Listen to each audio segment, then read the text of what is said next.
que trabajan de pie, mucho ojo. Si usted trabaja en un taller mecánico, de repente un rubro de producción y que pues tiene que trabajar de pie, y más aún, vemos a los agentes de la policía rondando las calles, y eso vamos a dialogar, vamos a conversar cómo van a hacer con los agentes de la policía. Y las personas que trabajan también en zona o en el rubro minero, que pues bastante tiempo están de pie, ¿cómo los va a favorecer esta ley? Y también a nosotros vamos a ir reconociendo cuán importante es la seguridad ocupacional. Y para ello ya tenemos en cabina a nuestro invitado. Está con nosotros el médico Giordano Delgado Pinto, director médico del Trabajador, sede Arequipa. También es maestro en salud ocupacional. ¿Qué tal? ¿Cómo le va? Buen día. ¿Cómo se encuentra, doctor? ¿Cómo estás, José? Muchas gracias por todo. Efectivamente, el día de hoy vamos a tocar un tema sobre salud ocupacional muy importante para la población, muy importante también para las empresas. Primero hay que reconocer qué es estar saludable o qué es la salud en el trabajo. Perfecto. Bueno, si nos vamos a un concepto muy amplio, ya lo que nos indica la OMS, la salud es el estado completo de bienestar físico, mental y psicosocial de la persona, ¿no? Esto abarca las tres esferas, tanto la esfera física, la esfera emocional, ¿no? Y la esfera social, ¿no? Ahora, si nosotros extrapolamos esta definición a la realidad, digamos, o haciéndolo más coloquial, en la parte del trabajador, decimos que la salud ocupacional es el completo bienestar de las tres esferas en el trabajo. Quiere decir que nuestro trabajo no debe ser un instrumento para dañarnos, sino para nosotros aportar valor y regresar sanos a nuestra casa y contribuir a su vez a nuestra sociedad. Y esto está determinado a través de la Organización Mundial de la Salud. ¿Y esto se adhiere también a las leyes peruanas? Porque no puede ser ajeno, ¿no? Lo que pasa en el mundo no es ajeno a lo que sucede en el país. ¿Cómo se ha hecho la tratativa de las leyes peruanas para que se adecue a los diversos trabajos que tenemos aquí? Exacto. Sí, José, mira, nosotros como Estado peruano ya hemos ido adaptando nuestras normas a través de los años. Generalmente hemos adoptado las normas de los países vecinos, principalmente Colombia, Brasil, Chile, que han sido pioneros siempre en salud ocupacional. A su vez, ellos han ido adaptándolo de las leyes europeas, ¿no? Nosotros ya venimos trabajando desde prácticamente las leyes ocupacionales desde el año 2008, ¿ya? En el cual se implementó prácticamente ya la reglamentación de la ley 29783, ¿ya? Y la resolución ministerial 312, que nos habla específicamente de cómo el empleador o cómo las empresas deben de proteger a sus trabajadores, ¿no? Esto parte desde una función preventiva, ¿ya? Y posteriormente detectar hallazgos principales que nosotros deberíamos de trasladar al médico especialista o a un comité que se encarga de determinar si es que hubiese alguna incapacidad o enfermedad profesional. Y esto de las enfermedades pues son degenerativas, ¿no? En el tema del trabajo, ¿no? Es constante. Por ejemplo, una mala postura. ¿Quién no tiene un computador hoy en casa o en el trabajo? ¿No? De repente uno puede pues perjudicar su vista, porque eso va a suceder, ¿no? Son aparatos electrónicos que, si bien hay una reglamentación para que estos grados de radiación pues no sean directos o altos, ¿no? Porque finalmente quien termina observando la pantalla pues tiene algún perjuicio en adelante. ¿Cómo se trabaja dentro de las empresas, dentro de los negocios? ¿Cómo uno puede aplicar? Porque si bien uno tiene que conocer la normativa, ¿no? Hay parámetros, como repetimos. Si yo trabajo con un computador, debe tener unas características especiales que no puedan dañarme a futuro, ¿no? Termino de repente con una ceguera pues parcial, ¿no? Por producto de esto, o ¿cómo hace la empresa? Ahí debe haber una persona indicada, establecida, o debe haber, de acuerdo a ley, un área que determine esto, la protección del trabajador. Así es, José. Te explico. En todas las empresas ya debe de haber un plan de salud ocupacional, ¿ya? ¿Por qué? Porque todas las empresas están, por así decirlo, tienen distintos tipos de riesgo. Ese riesgo, ¿quién lo determina? Lo determina el mismo empleador y el comité de los trabajadores. Si es que hay más de 20 trabajadores, debe de haber un comité de seguridad y de salud. Si son 20, debe haber un encargado, ¿no? Entonces, ¿qué es lo que pasa? Distintos rubros de las empresas tienen que determinar las actividades que realizan, y estas actividades deben ser plasmadas en una matriz. Esta matriz se llama la matriz I per C. La matriz I+C, ¿qué contempla? Los riesgos y los peligros ya que el trabajador tiene al realizar una actividad. Por ejemplo, si tenemos a un cocinero, ¿qué peligros hay? ¿No? El ver la fuente, ¿no? Que por ejemplo hay una cocina, ¿no? ¿Cuál es el riesgo? Que se queme. Entonces el empleador, no por el hecho de que el puesto es inherente a una cocina, va a permitir que el señor se queme. No, tiene que establecer un plan ya de seguridad para implementar las medidas de control.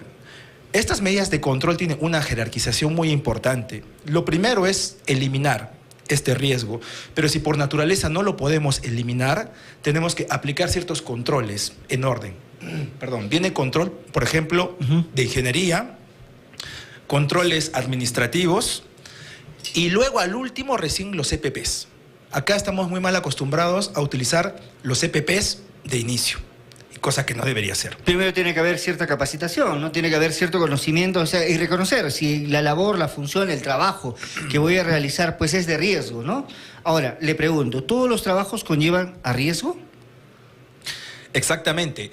Todos los trabajos conllevan un riesgo. O sea, no hay forma de decir que todo trabajo está libre de riesgo. ¿Por qué?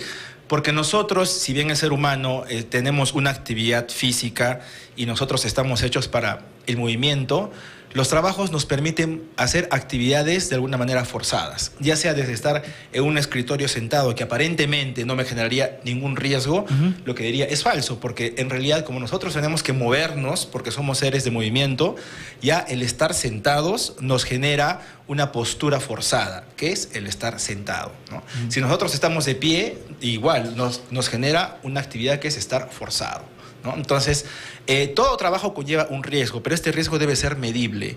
Y si este riesgo es aceptable a la salud del trabajador, se procede con los controles correspondientes, ¿no? Estamos en diálogo con el médico Giordano Delgado Pinto, director médico del Trabajador C de Arequipa. Usted, si quiere sumarse a esta charla, esta plática, de repente usted es trabajador, nos está escuchando, tiene algún inconveniente, algo que no está de forma correcta en su trabajo, nadie le ha prestado de repente información sobre los riesgos de su trabajo, porque esto es el momento del empleador. Uno va a un trabajo y tiene que decir, a ver, ¿cuáles son mis funciones? ¿Qué voy a realizar? Si bien uno tiene una profesión, tiene de repente un oficio, pues pone al servicio de su empleador y tiene que saber y reconocer los riesgos. Si es que no se le dice en el momento indicado, cuidado, estaría cometiendo de repente una falta administrativa, ¿no? Entonces hay que reconocer. Y hay que aprender a decir las cosas. De repente uno por temor dice, no, ¿qué le voy a decir? De repente no me da silla, me acomodaré pues en la banca, ¿no? Porque eso pasa, doctor, ¿no? Muchas personas por no perder el trabajo dicen, pues nos iremos acomodando. Pero esto pasa por una buena organización. Dentro ya de una empresa formal, primero hablemos de las empresas formales, porque hay mucho trabajo hoy informal. Vamos por los trabajos formales, doctor. ¿Cuáles son los pasos al momento de conformar la empresa? Tienen que convocar, si saben que van a trabajar con más de 20 trabajadores o son menos, el mismo dueño o la administradora, ¿quién tiene que poner de conocimiento, ¿no? ¿Cuáles son las zonas de riesgo? ¿Quién debería ser o cómo se trabaja, ¿no? Para que uno pueda iniciar sus labores. Levantamos un poquito más el micrófono, no hay ningún inconveniente para que podamos escucharlo mejor. Perfecto. Adelante. Listo, perfecto, sí. Te comento, siempre desde el inicio, ya sea desde una conformación de la empresa o si la empresa va a realizar ya la continuidad o va a iniciar las labores de lo que es gestión en salud ocupacional, ya debe estar a cargo, según la norma, principalmente del gerente o si no del empleador, en este caso el dueño de la empresa, ¿no? Si es que hay un representante legal, el representante legal a cargo de la administración y del equipo de SOMA, digamos que SOMA quiere decir Seguridad Ocupacional, Médica Ocupacional, establece los lineamientos de cuáles son los puestos de trabajo que hay. Si en la empresa X hay puesto de estibador, puesto de lavandero, puesto de persona de soldador, puesto de mecánico, cada uno de esos puestos debe de estar descrito en un manual que se llama el MOF. Este MOF es un manual de organización de funciones y están descritos qué tipo de actividad van a realizar. Y allí, doctor, permítame que le interrumpa. O sea, debe haber un documento. Exactamente. Que le entreguen al trabajador, le indiquen al momento de la firma de tu contrato, pues los lineamientos, ¿no? De los saberes, los descuentos, ¿no? Todo lo que indica como el tema administrativo. Pero adicional, el manual de sus funciones tendría que entregarse a esa persona para que pueda revisar y leer, para que pueda hacer el trabajo. Siempre en cada, digamos, en cada área, que se encuentran, ya sea el área, por ejemplo, donde hay el área de limpieza, el MOF debe de estar en el lugar donde se encuentra, ya en el mismo lugar donde las señoras o los señores guardan, digamos, sus utensilios, guardan de repente todo lo que es la indumentaria relacionada al trabajo. Y en ese mismo MOF ahí debe estar descrito y debe ser socializado a los trabajadores del área para que sepan cuáles son sus funciones. Ese MOF debe de estar, debe de recabar también un documento en los cuales los trabajadores están de acuerdo y conscientes con sus labores, ¿no? Debe de ser revisado principalmente por el área administrativa o el área de SIG, que es el Sistema Integrado de Gestión, ya periódicamente, puede ser un año, cada 2 años, si es que cambian las funciones, ¿no? Y sí debe estar en un sitio documentado y debe ser informado y socializado a los trabajadores. Porque esto pasa, doctor, le menciono, porque si en algún momento, pues una acción de repente no correcta, indebida, o un hecho pues que genera de repente en una fábrica una explosión, que eso no se puede muchas veces medir, ¿no? Puede suceder, siempre y cuando no se haya calculado ese riesgo, ¿no? Exactamente. Pues la empresa se niegue a no reconocer ese incidente, ¿no? Ese acto que inclusive le puede cobrar la vida o puede perjudicar seriamente la salud. Al momento de repente de hacer el proceso, no reconocimiento por parte de la Gerencia de Trabajo, el Ministerio de Trabajo o SUNAFIL, pues solicitar esa documentación, ¿no? ¿Dónde se encuentran las funciones? Porque uno puede ir a proceso si no se logra reconocer esto, ¿no? Entonces es muy importante. Usted lo que nos dice y lo que nos está mencionando es muy importante. ¿Qué otro paso debe realizar, ¿no? O debe solicitar el trabajador para que pueda cumplir sus funciones y no pueda perjudicar su salud? Exacto. Bueno, siguiendo con ello, aparte de que está la descripción del puesto, que generalmente lo maneja recursos humanos, la documentación de todos los puestos que hay en las empresas, ya el trabajador obviamente debe de recibir su inducción, ¿no? Su inducción para ver, digamos, qué tipo de trabajos va a realizar, qué es lo que necesita saber, en qué se le va a capacitar, ya qué áreas necesita reforzar.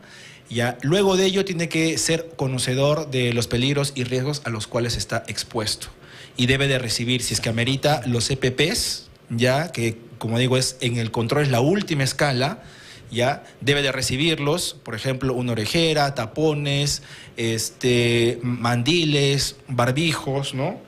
Entonces, y capacitaciones en seguridad, ¿no? Por mínimo, por ley, mínimo debe de incluir 4 capacitaciones anuales, todos los trabajadores, eso es por ley.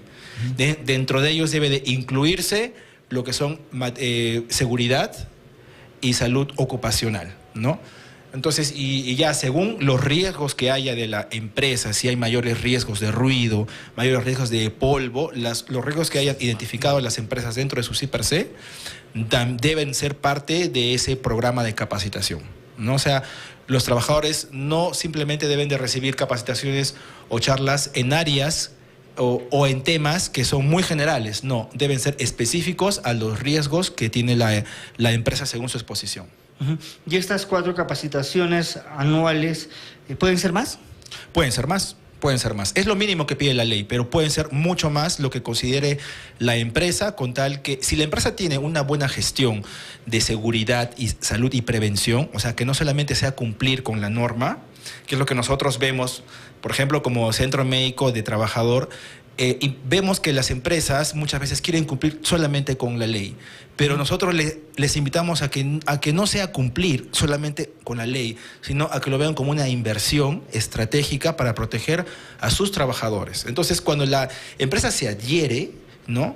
Ellos pueden estimar hacer, por ejemplo, 8 a 10 capacitaciones, lo que ellos requieran, con tal que sus trabajadores concienticen sobre la prevención. ¿Y quién hace una fiscalización interna? Si bien recibimos capacitación en la empresa, sabemos los riesgos, hemos determinado las zonas inseguras de nuestro trabajo, ¿no? Porque eso también se tiene que determinar dentro de esta labor, ¿no? De salud ocupacional.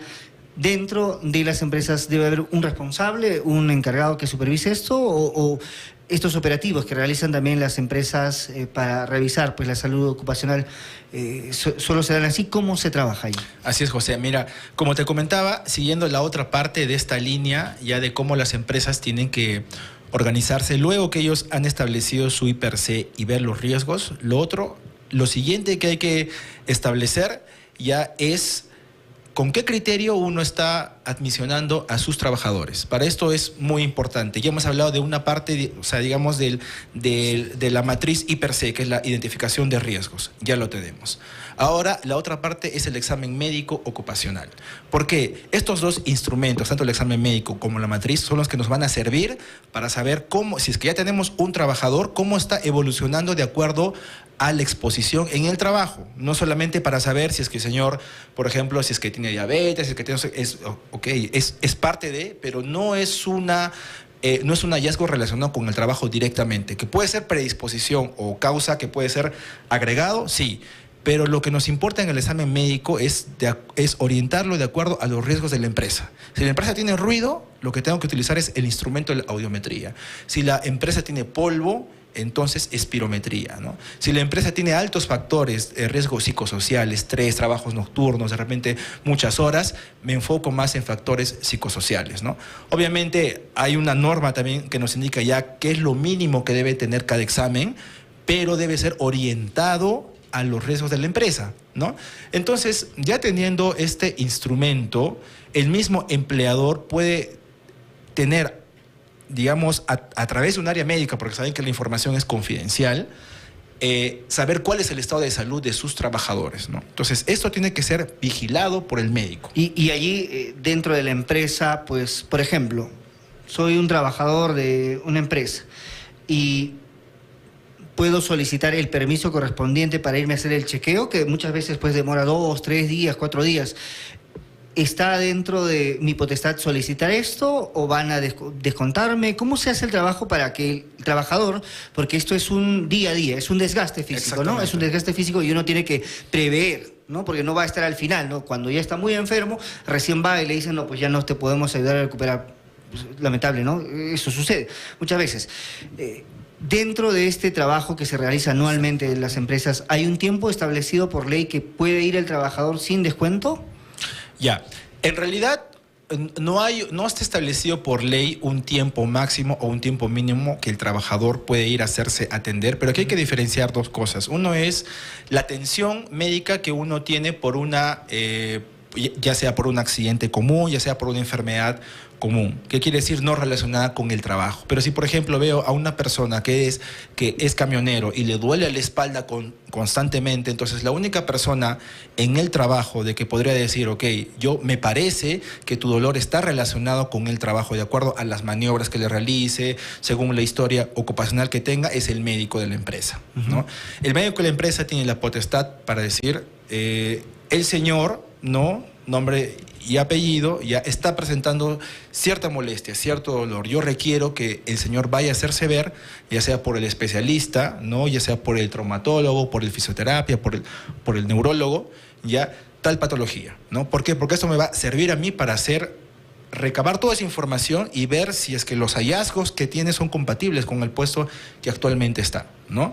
Entonces, el médico con esa información va hacia la empresa y le plantea, ¿no? Tengo un colaborador que tiene tales hallazgos, según el I+C, ya este señor no puede elaborar o requiere una restricción o de repente requiere algún descanso por un tiempo mínimo, por favor, para que puedan considerar que de repente puedan reemplazarlo por un tiempo o que de repente pueda tener algún tipo de rotación en su trabajo, ¿no? Recordar que siempre el médico es el que da, por así decirlo, da la recomendación. Él no decide directamente tú no trabajas, tú te vas de vacaciones, no. Claro. Pero sí hace la recomendación desde el punto de vista médico, ¿no?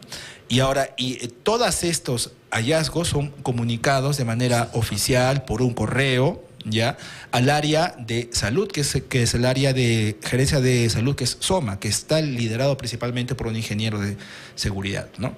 Entonces, y esto es fiscalizable por la SUNAFIL. Entonces, si bien no hay un tiempo mínimo, la práctica de la ley es que se indica que generalmente el trabajador tiene unas 4 horas aproximadas para consulta, pero no está por ley, es una práctica común. No está arreglado. Muy bien, después de la pausa comercial vamos a continuar hablando ya de qué enfermedades se presentan dentro de este trabajo diario, porque podemos tener, ¿no?, la rigidez constante o el de repente estar mucho tiempo parado, y de eso vamos a dialogar por este proyecto que ya se ha aprobado y que va a beneficiar a algunas personas. La implementación es lo que me preocupa. ¿Cómo harán las empresas, ¿no?, para esta adecuación de las personas que laboraban de pie? Y reconocer también, de repente usted en su trabajo, de acuerdo a sus funciones, pues ya está presentando alguna dolencia, comuníquese con el área pertinente, informe, no deje pasar esto, porque es su salud. Y muchas veces no amerita, ¿no?, el decir, no, se me va a pasar, no, yo me voy a automedicar, no, esto es una dolencia simplemente y termina perjudicando con una enfermedad inclusive grave. Estamos con el médico Giordano Delgado Pinto, director del Centro Médico del Trabajador sede Arequipa, hablando de salud ocupacional. Vamos a la pausa comercial, después de la misma la línea está habilitada para que usted pueda comunicarse con nosotros. 215190 957 420 025. Somos Radio San Martín, volvemos en breve.